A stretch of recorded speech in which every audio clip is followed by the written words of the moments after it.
जब से यहां बैठा हूं सियासतदानों की बुराई हो रही और नहीं है वो इस काबिल यार, उनको बिला वजह पहलवान आप लोग मत बनाएं। वो इस काबिल नहीं है कि वो आपको मार सके, बेचारे अपनी जान बचाते फिरते हैं। ये गद्दारी और बगावत के पर्चे आपको लगता है कि सियासतदान करवा सकते हैं? सियासतदानों के पास इसका कॉपीराइट ही नहीं है। मुझे बताएं किसी सियासतदान में जरूरत है कि हमारे प्रोग्राम बंद करें, हमें पर्चे दे, हमें अंदर डाले? इसका एक कॉपीराइट होता है। वो जिसके पास एक कॉपीराइट है ना, वो बहुत ताकतवर है।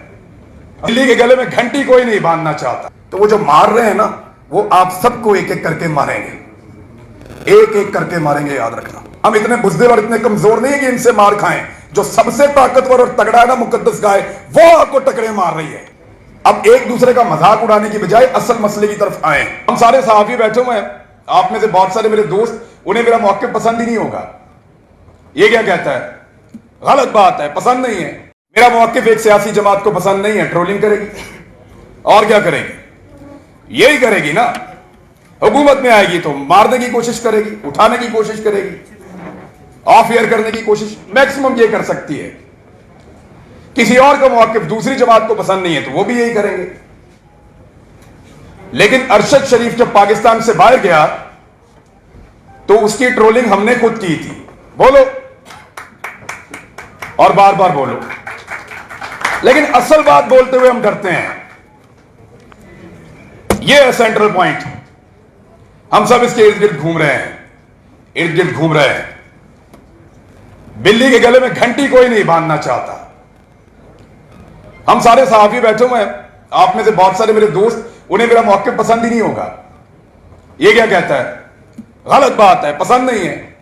समी इब्राहिम साहब की बात पसंद नहीं होगी किसी को घुम्मन साहब की, भट्ट साहब की बात पसंद नहीं होगी। तो अपनी अपनी पसंद और नापसंद है। मुझे भी बहुत सारे लोगों की बात पसंद नहीं। ये इख्तलाफ रहेगा, ये इख्तलाफ रहना चाहिए, इसमें तो कोई बुराई नहीं है।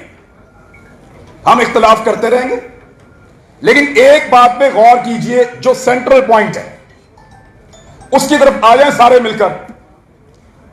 मुझे बताएं किसी सियासतदान में जरूरत है कि हमारे प्रोग्राम बंद करें, हमें पर्चे दे, हमें अंदर डाले या हमें कत्ल कर दे? है किसी सियासतदान में जरूरत?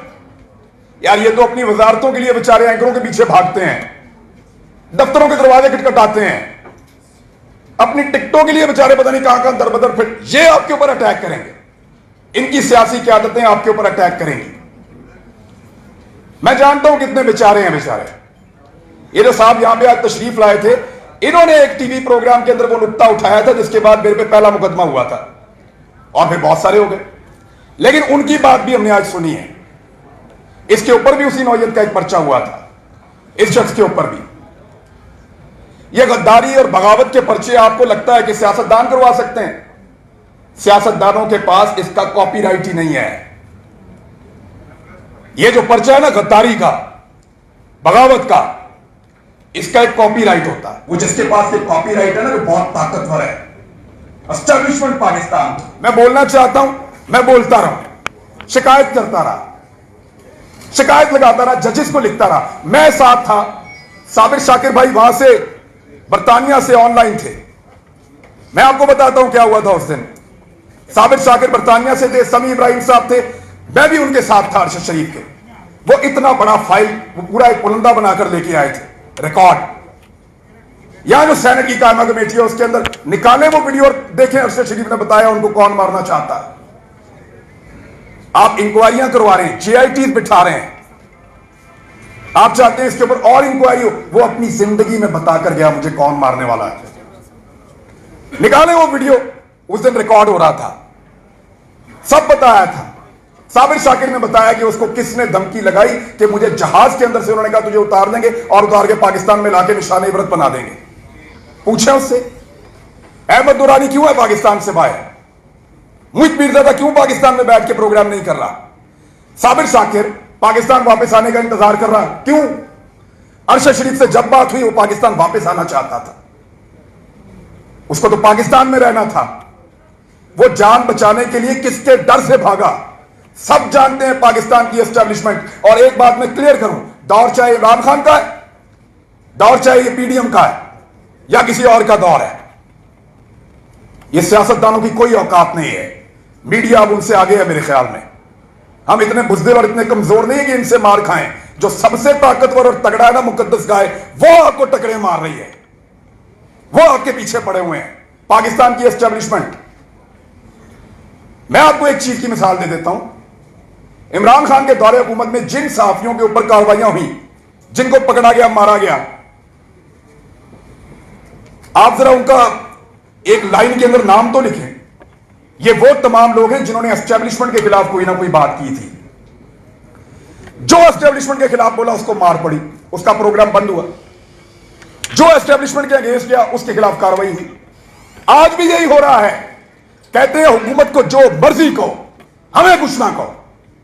उनके बारे में बोलो कि वो छूते हैं, वो आप आसमान से उतर के आए हैं। भाई जो बात है वो तो होनी है ना। अब तो लोगों की आंखें खुल रही हैं। यानी हमें बहुत बड़ा, हम धोखे में रहे। मैं सीरियसली आपके सामने कह रहा हूं। और बार बार ऐसा हुआ कि हमें लगा कि ये चीजें जो दिखाई जाती हैं या ये चीजें जो हम जानते हैं शायद ये ऐसे ही है, लेकिन बहुत घिनौने चेहरे सामने आए हैं, बहुत सारे हकायक हमें पता चले हैं। अब एक दूसरे का मजाक उड़ाने की बजाय असल मसले की तरफ आए। आप सबको भी एस्टेब्लिशमेंट ने मारा था, हम सबको भी एस्टेब्लिशमेंट मार रही है। अरशद शरीफ के कत्ल के लिए भी पाकिस्तान की एस्टेब्लिशमेंट जिम्मेदार है। 18 मुकदमे थे उस आदमी के ऊपर, गद्दारी के और बगावत के। 24 मेरे ऊपर हैं, 11 इधर है समी इब्राहिम साहब के ऊपर। साबिर शाकिर पाकिस्तान से बाहर 1 दर्जन मुकदमे उसके ऊपर है। वो सिद्दीक जान, उसको मुकदमा दहशतगर्दी का उसके ऊपर देके उसको अंदर दिया है। लेकिन इसके ऊपर हमारे अंदर से भी ट्रोलिंग होती है। अच्छी बात है, हमने ये किया है तो हमारे साथ भी यही होना चाहिए। और अगर इसको रोकना है तो फिर मिलकर रोको। सियासतदान की कोई औकात नहीं है कि वो मारे। जब आपको मारेगा एस्टेब्लिशमेंट वाले मारेगा, आपको ताकतवर आदमी मारेगा, वो जो अपने आप को कानून से बालातर समझते हैं। उन्होंने मारा है, उन्होंने तकलीफ दी है। कैसे हो सकता है कि दूर, अभी सिंध की बात हम करते हैं, पीपल्स पार्टी जमहूरियत के सबसे बड़े चैंपियन, पूरे पाकिस्तान में से पर्चे खत्म हो रहे हैं, सिंध में से नहीं हो रहे। सिंध के अंदर अभी तक जो मुकदमे दर्ज किए गए हैं सहाफियों पे, वो खत्म नहीं हो रहे।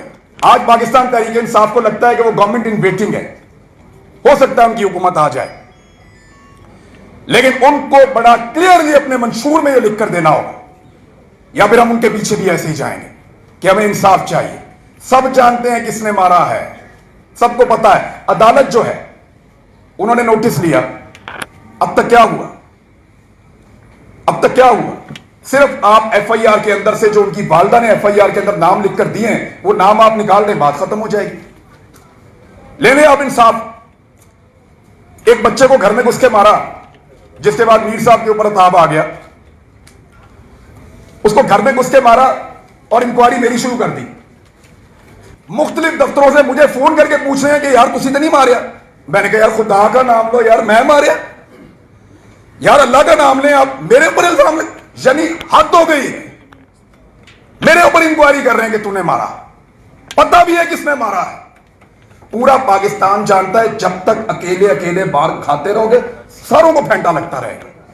यह आग आपके दरवाजे तक आएगी, हर एक के दरवाजे तक आएगी, और इस आग में आप सबको जलना पड़ेगा। एक साथ अगर आप इस लड़ाई को लड़ लेंगे तो शायद आप जीत जाएं, लेकिन जितना आप इस लड़ाई से भागते रहेंगे अपने अपने सर्वाइवल के लिए, आप नहीं जीत सकते। आज सारे लोग इल्जाम लगाते हैं कि फलां ने ये कर दिया, फलां सियासतदान ने ये कर दिया। जब से यहां बैठा हूं सियासतदानों की बुराई हो रही है, और नहीं है वो इस काबिल। यार उनको बिला वजह पहलवान आप लोग मत बनाएं। वो इस काबिल नहीं है कि वो आपको मार सके। बेचारे अपनी जान बचाते फिरते हैं, कोई उधर छुप जाता है, कोई उधर चला जाता है। वो तो एक दूसरे से पूछते फिरते हैं कि पाकिस्तान से रुकिए या बाहर चले जाइए।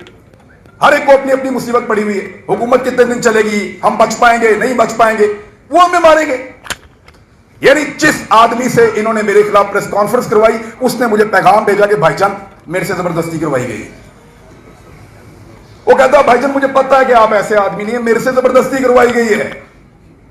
वफाकी वजीर ने पैगाम भेजा कि आपको यकीन दिलाता हूं हम नहीं मार रहे, वो मार रहे नहीं।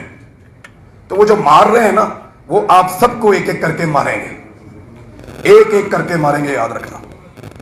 अगर आपने सबने बचना है तो मिलकर बचना है। वरना बारी बारी कुट पै रही है। आज मेरी बारी है, कल आपकी बारी होगी।